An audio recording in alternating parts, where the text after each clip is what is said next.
El 15 de enero de 2026, San Martín de Porres, uno de los 43 distritos que conforman la provincia de Lima, Perú, amaneció como cualquier otro día, o al menos eso pensaban los vecinos de la zona, hasta que en un descampado cerca de la intersección de las avenidas Naranjal y Pacasmayo, advirtieron la presencia de un colchón.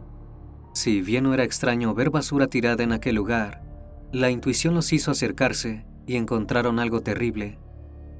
Los vecinos no tardaron en llamar a la policía, que al abrir de par en par el colchón, se llevaron una gran sorpresa.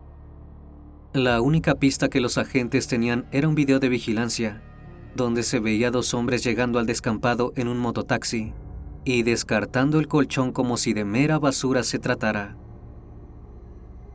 Yo soy Emanuel Castelar, y esto es El Criminalista Nocturno.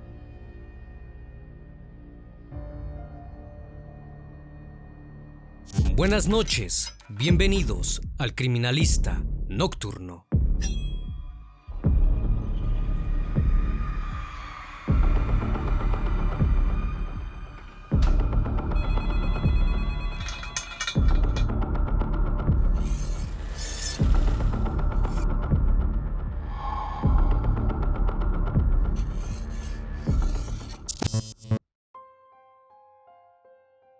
En 2025, Jennifer Lisbeth Mendoza Segura tenía 25 años y vivía en el Cantón Milagro, ubicado en la provincia de Guayas, Ecuador.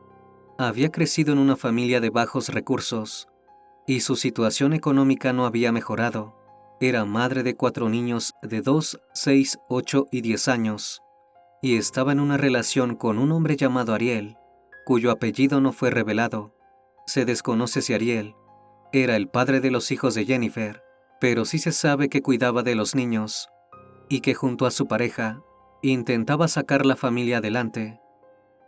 Ariel trabajaba en un taller mecánico, mientras que Jennifer había conseguido un trabajo temporal que no ha sido especificado, cuyo contrato culminó en diciembre de ese mismo 2025.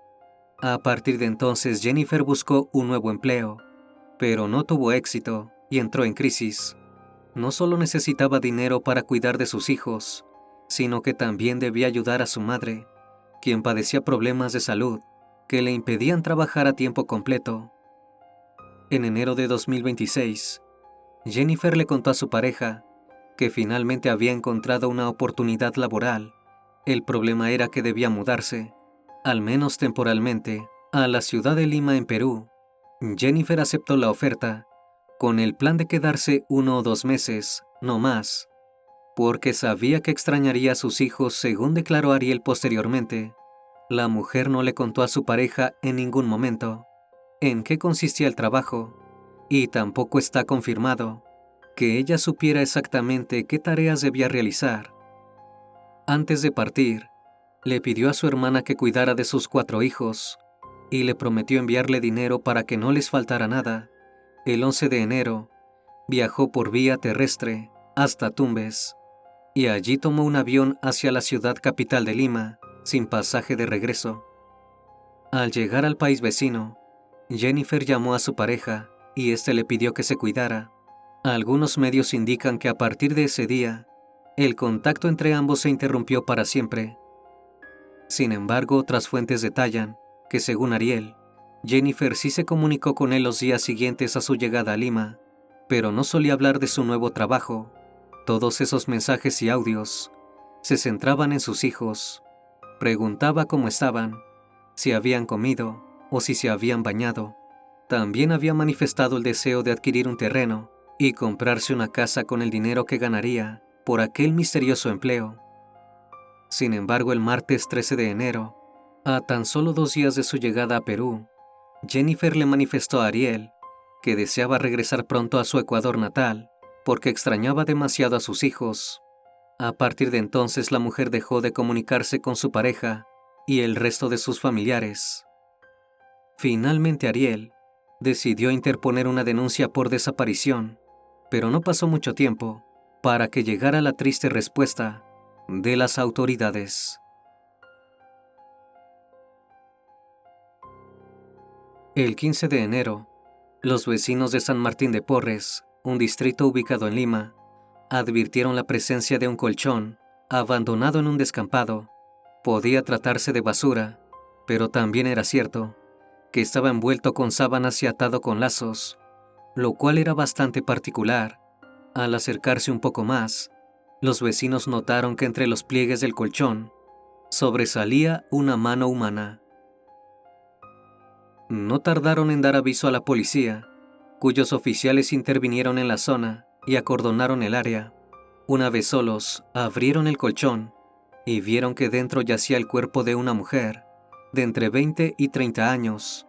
Vestía un top blanco y un short en color rosa, con flores, aunque era imposible no ver que estaba repleto de heridas, que parecían haber sido ocasionadas con un arma blanca. En el primer momento, los oficiales no pudieron identificar a la víctima, ya que no tenía con ella sus documentos, pero cuando publicaron las fotografías en los medios, el llamado que los agentes tanto esperaban llegó. En las imágenes replicadas en los noticieros, se podía ver cómo la víctima tenía un tatuaje en uno de sus brazos, con el nombre de Ariel y una corona. Pronto la pareja de Jennifer la reconoció y se puso en contacto con la policía de Perú para develar la identidad de la mujer. En cuanto pudo hablar con los agentes, Ariel les mostró un tatuaje similar que él tenía, con el nombre de Jennifer, y relató que llevaba días sin poder contactarse con ella. La Policía Nacional supo entonces que la mujer cuyo cuerpo había sido hallado dentro de aquel colchón era Jennifer Lisbeth Mendoza Segura. El cuerpo fue trasladado hacia el servicio médico forense para que se llevara a cabo la necropsia de ley, que detalló que la víctima presentaba laceraciones en las venas yugulares, el pulmón y el riñón izquierdos, además de heridas en el mesenterio, la membrana que une los intestinos a la pared abdominal. La causa del deceso se atribuyó a un shock hipovolémico hemorrágico, es decir, a una pérdida masiva de sangre. Como si todo esto fuera poco, el informe también confirmó que Jennifer había sufrido más de 30 apuñaladas, perpetradas con un arma blanca. Desde Ecuador, Ariel expresó a los medios que deseaba viajar a Lima para seguir el caso, pero no tenía dinero suficiente. A partir de entonces el crimen comenzó a ser investigado por el segundo despacho de la 11ª Fiscalía Provincial Penal Corporativa de Lima Norte, que rápidamente revisó las cámaras de seguridad de la zona donde se había producido el hallazgo del cuerpo de Jennifer, y lo que vieron los perturbó completamente. Las imágenes captaron cómo un mototaxi trasladaba el colchón por la vía pública de San Martín de Porres. En un momento dado, el conductor cubría la matrícula del vehículo con un trapo, probablemente con el fin de dificultar su identificación. Al llegar a la intersección de las avenidas Naranjal y Pacasmayo, el conductor y otro hombre más bajaban el colchón y lo dejaban tirado en el descampado para luego darse a la fuga. Los agentes siguieron el recorrido posterior del mototaxi hasta que otra cámara de vigilancia lo captó quitando el trapo y dejando al descubierto la matrícula. Entonces los agentes pudieron identificar al conductor como Darwin Cruz Vázquez, un hombre de 43 años que vivía en un distrito muy cercano. Para sorpresa de nadie, Darwin tenía antecedentes, aunque eran causas menores relacionadas con transporte ilegal de mercadería y contrabando. El 16 de enero, fue arrestado y trasladado hacia la comisaría para ser sometido a un interrogatorio, donde no dudó en hablar. El mototaxista relató que una mujer llamada Adriana, un hombre conocido como Alex, habían contratado sus servicios para desechar un colchón. El hombre indicó que esas 3 personas le habían ofrecido 30 soles por el traslado, aunque comúnmente lo contrataban para hacer traslados de comida. Darwin aseguró que él no había ingresado al apartamento donde estaba el colchón, sino que habían sido estas 3 personas quienes lo bajaron y colocaron en el mototaxi.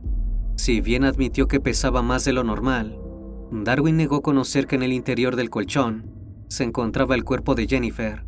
Aseguró a los detectives que de haber sabido lo que había dentro del colchón, jamás habría aceptado el trabajo. Darwin aseguró que durante el trayecto hacia la calle San Martín de Porres, uno de sus acompañantes había tapado con un trapo la matrícula del mototaxi.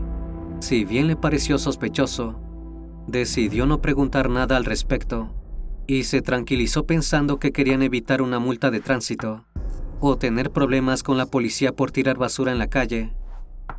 Sin embargo, las imágenes de las cámaras de seguridad mostraban cómo el propio Darwin era quien tapaba la placa del vehículo.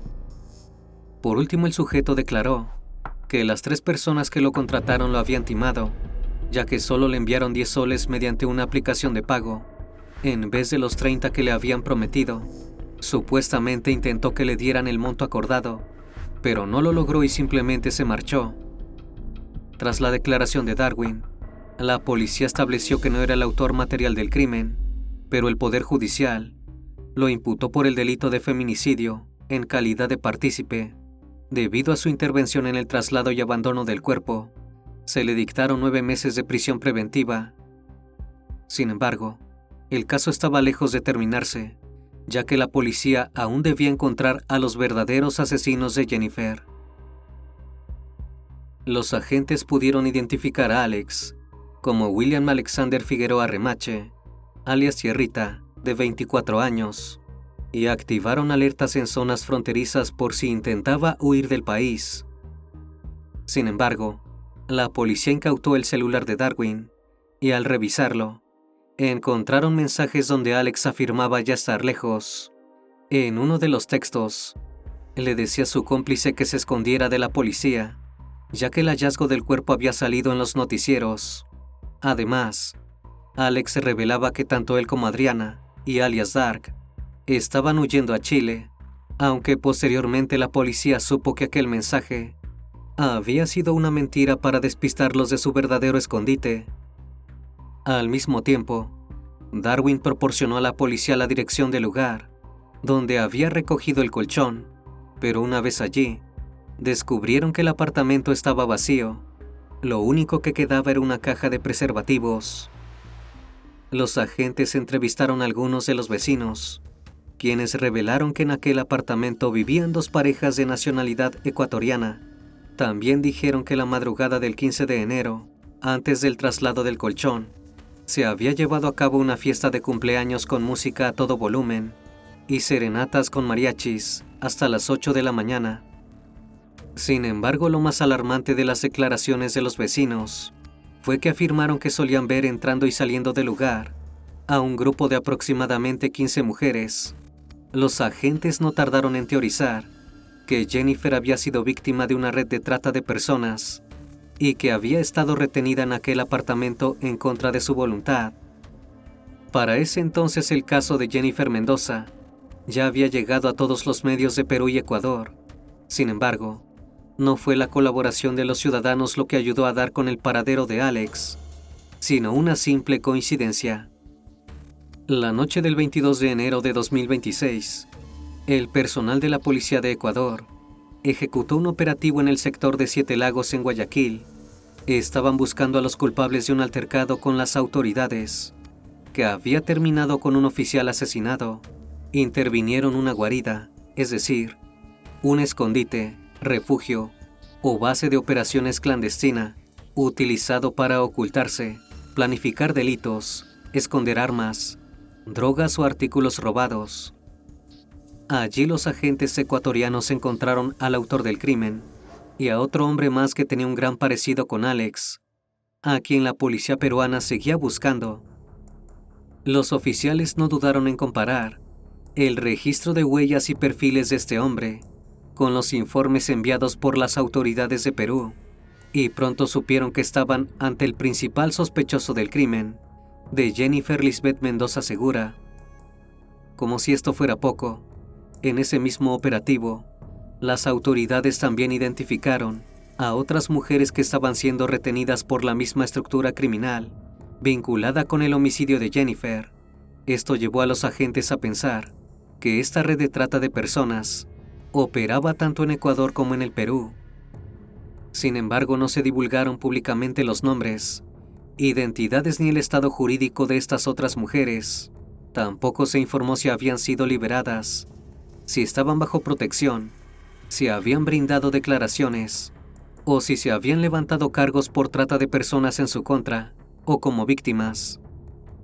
El general Víctor Reboredo, jefe de la Dirección de Investigación Criminal, declaró a los medios que la detención de William Alexander Figueroa Remache se había realizado gracias a la cooperación entre policías de ambos países. También reveló que en el crimen había más personas implicadas y que estarían relacionadas con bandas criminales, y Alex no tardaría en esclarecer las dudas al respecto. Una vez en la comisaría, Alex confesó formar parte de una red de trata de personas que le había ofrecido un falso trabajo a Jennifer para que viajara desde Ecuador hasta Perú. Expresó que la víctima desobedecía sus órdenes constantemente y que discutía con él y sus supervisores sin parar, negándose a someterse a trabajos de explotación íntima. Por último, Alex declaró que había ultimado a Jennifer para que las otras 16 chicas con las que había viajado supieran a lo que se atenían si desobedecían. Es decir, la víctima no era la única mujer que se había trasladado hacia Lima, pensando que tendría un nuevo empleo. Durante los días posteriores al arresto de Alex, el medio Contracorriente reveló una grabación telefónica en exclusiva donde el sospechoso hablaba con la pareja de la víctima y admitía ser el responsable del asesinato. Sin embargo, se desconoce la fecha y hora en que se realizó esa llamada.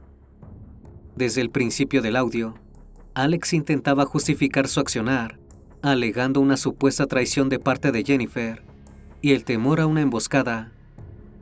A partir de la captura de Alex, la Policía Nacional del Perú comenzó a sospechar que pertenecía a la organización criminal ecuatoriana Los Lobos, vinculada al narcotráfico, el sicariato y la trata de personas. La banda había estado involucrada en motines carcelarios, violencia política y disputas territoriales con otras organizaciones criminales. Los Lobos surgieron tras una separación interna de la banda, Los Choneros, que a su vez se había desprendido del grupo delictivo, Los Tiguerones. Esta última había sido considerada, años atrás, como la organización criminal más peligrosa del Ecuador, y también había sido señalada por delitos de trata de personas y explotación íntima, por lo que podría estar implicada en el feminicidio de Jennifer Mendoza. Además, los Lobos habían sido vinculados a carteles internacionales, como el Cártel Jalisco Nueva Generación, y a redes armadas extranjeras, lo que les había permitido consolidarse en rutas estratégicas del tráfico de drogas, extorsión y control de economías ilegales. Para ese entonces, según el discurso político interno ecuatoriano, Los Lobos ya había sido catalogada como una organización terrorista por el gobierno de los Estados Unidos, pero seguían siendo una de las estructuras delictivas más grandes, con presencia en diversas regiones del Ecuador, incluidas ciudades como Quito y Guayaquil.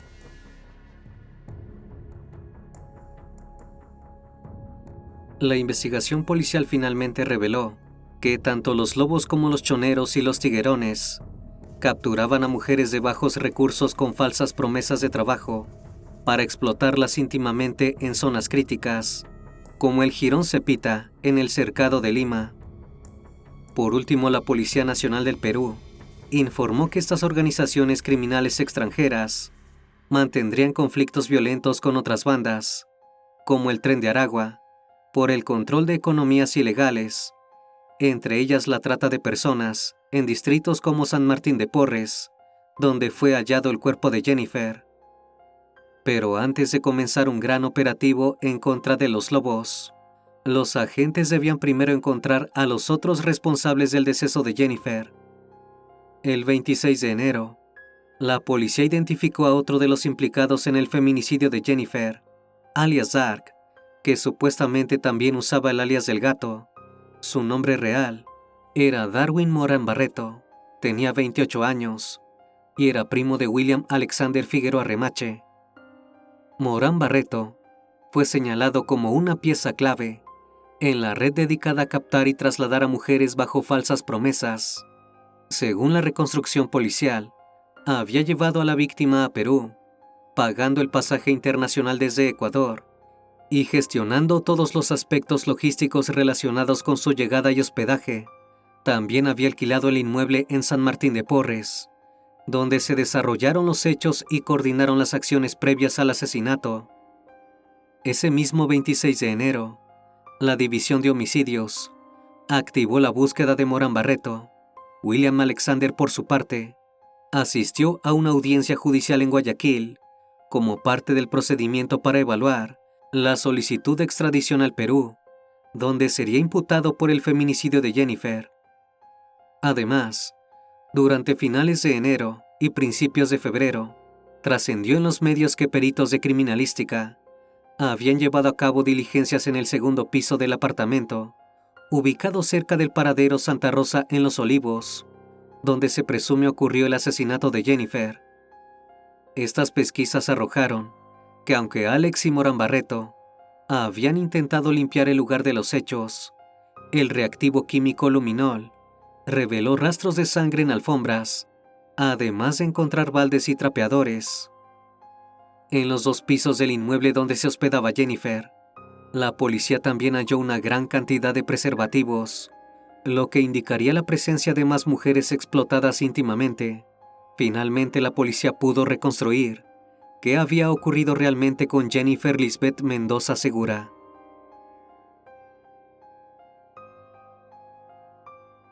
El 17 de febrero de 2026 se llevó a cabo una audiencia en la que la fiscalía reveló que Darwin Morán Barreto se había puesto en contacto con Jennifer a través de TikTok, mientras uno de los dos se encontraba realizando un video en vivo.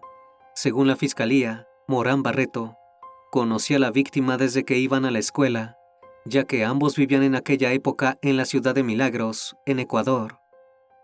Morán Barreto pronto se enteró de que Jennifer tenía problemas económicos y, aprovechando la condición de vulnerabilidad de la víctima y su condición, le propuso un trabajo en Perú sin darle mayores detalles. Jennifer no dudó en aceptar la propuesta porque realmente necesitaba el dinero, y el 10 de enero de 2026 viajó hasta Guayaquil, donde se encontró con otra mujer con quien fue hasta la frontera de Perú.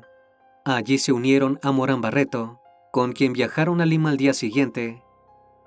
Una vez en la ciudad, Jennifer fue desplazada y retenida en el segundo y tercer piso del apartamento, ubicado en la avenida Los Olivos de la Asociación de Vivienda Los Pinos del Norte, ubicado en el distrito de San Martín de Porres. La casa había sido alquilada por Morán Barreto desde julio de 2023 y tenía varias habitaciones decoradas con imágenes de la Santa Muerte. En diciembre, la red de trata había extendido su control alquilando también el segundo piso del inmueble. En aquel tétrico apartamento, Jennifer y otras mujeres de diferentes países fueron recibidas por William Alexander Figueroa Remanche, quien les reveló por qué estaban siendo recluidas, las actividades que debían realizar y cómo devolverían los gastos. Además, en el lugar había, según la policía, otras mujeres que ya llevaban tiempo retenidas. Jennifer no solo estaba siendo obligada a ser dama de compañía bajo amenazas, sino que la policía también presume que sus captores le daban a ella y a las otras víctimas multas por incumplimiento que formaban parte del mecanismo de control. Una vez que Jennifer se dio cuenta de que el trabajo no era lo que le habían prometido, le envió mensajes a su pareja contándole que había decidido regresar a su país para reunirse con sus hijos. Sin mencionar el engaño al que había sido sometida, se desconoce si realmente estaba planificando escapar de la red de trata o si aquellos mensajes eran más bien una expresión de deseo de escapar. El 14 de ese mismo mes, Morán Barreto celebró el cumpleaños de su pareja en el apartamento donde Jennifer y otras mujeres se encontraban secuestradas. Los vecinos escucharon música fuerte e incluso vieron mariachis. Cuando una vecina se acercó a reclamar, fue atendida por Morán Barreto. A la madrugada, hubo un altercado con Jennifer y tanto él como Alex la atacaron con un arma blanca en diferentes partes del cuerpo, causando su deceso, un acto que, de acuerdo con la Dirección de Investigación Criminal, reflejó odio y ensañamiento. Aún en medio del festejo de cumpleaños, Morán Barreto y Alex decidieron desaparecer las huellas y cuerpo de la víctima, poniéndola en el interior de un colchón, para luego tirarlo en una zona descampada. Ese mismo día, se pusieron en contacto con Darwin Cruz, a quien ya conocían, y le pidieron usar sus servicios de mototaxi para trasladar el colchón. Una vez que el chofer llegó a la vivienda, una mujer que aún no ha sido identificada, pero que parece llamarse Adriana, bajó junto a Alex el cuerpo de Jennifer hacia el mototaxi. Algunos medios señalan que el colchón fue arrastrado y eso generó manchas de sangre visibles, lo que contradice los dichos de Darwin Vázquez sobre su desconocimiento de estar trasladando un cuerpo. Luego, Alex y Adriana viajaron junto a Morán Barreto hacia la urbanización Real Madrid, cerca de la prolongación de Naranjal y Avenida Pacasmayo, donde abandonaron el colchón que contenía el cuerpo de la víctima.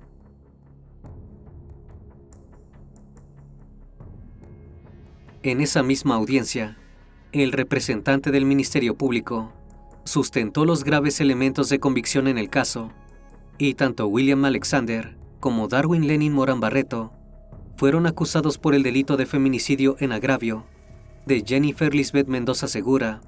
Además, ambos continuarían siendo investigados por trata de personas, feminicidio y pertenencia a una organización criminal.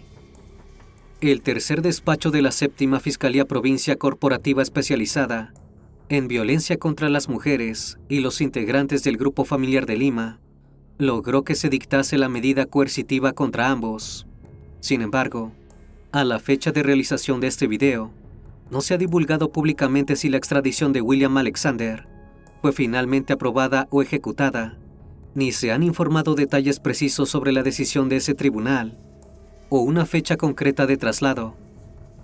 Las autoridades tampoco pudieron confirmar fehacientemente si los acusados pertenecían a los Lobos o a los Tiguerones, pero sus nexos, el patrón de captación y el modo de operar coincidían con estas bandas que trafican con mujeres en las regiones de Ecuador y Perú. Si bien hay fuentes que indican que Morán Barreto fue capturado en Ecuador igual que Alex, no hay reportes públicos que hablen concretamente de una captura física. Darwin Cruz Vázquez, el chofer del mototaxi, por su parte, continúa con prisión preventiva desde el mes de enero. Tras el esclarecimiento de los hechos, la pareja y la hermana de Jennifer lograron viajar a Perú para recuperar el cuerpo, que permanecía bajo resguardo en la Embajada de Ecuador, a la espera de la repatriación de los restos. Ariel no dudó en hablar con los medios acerca del dolor que estaba sufriendo. La reconocí por el tatuaje. Se me vino el mundo encima. Se me partió el corazón en dos. Es el amor de mi vida. Se me adelantó, dijo mientras mostraba un tatuaje con el nombre de Jennifer grabado en su brazo. Finalmente, el cuerpo de Jennifer fue repatriado a Ecuador, donde se realizaron los actos fúnebres y su familia pudo sepultarla.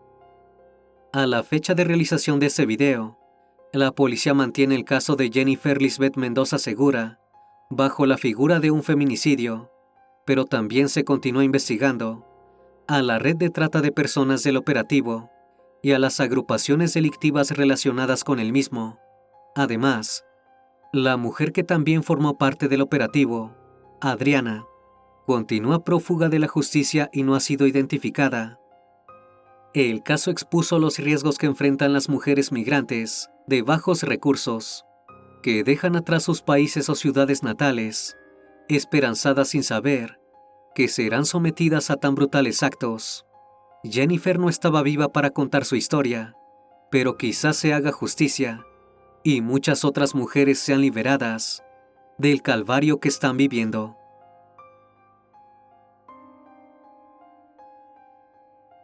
Una vez más, estimado público, gracias por acompañarme y por estar presentes en esta nueva transmisión.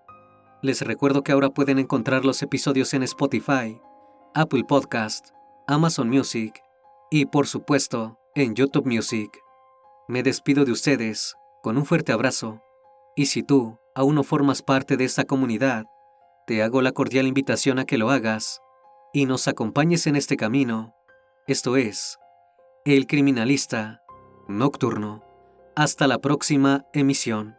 Y recuerden, en aquellas noches oscuras, siempre habrá una historia que contar.